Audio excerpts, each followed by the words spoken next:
Hello programmers, welcome to my YouTube channel Techie Projects. So in this video I will show you the COVID-19 detection using X-ray images.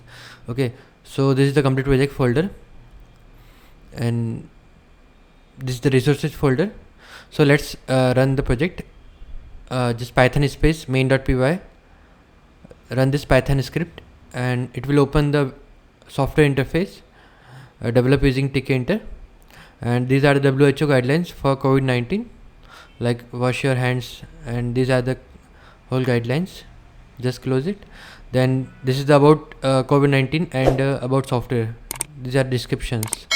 Okay, so let's click on the predict COVID-19 and test images. So first we have to train the model. The model is already trained, so we have to upload any chest X-ray images. So let's select the X-ray image folder and select the coronavirus image. So coronavirus detected. Okay, and select any other image from the images folder, dataset folder. Okay, select any X-ray images of normal, click on all files.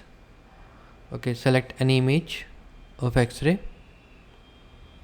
Okay, and click on the predict coronavirus in image. So prediction is normal. This is about algorithm used, like VG16, and this is the exit software. Okay, this is the exit button. Okay, thank you friends for watching my video. If you are new, then subscribe channel and share with your friend. Don't forget to like, comment and share. Thank you.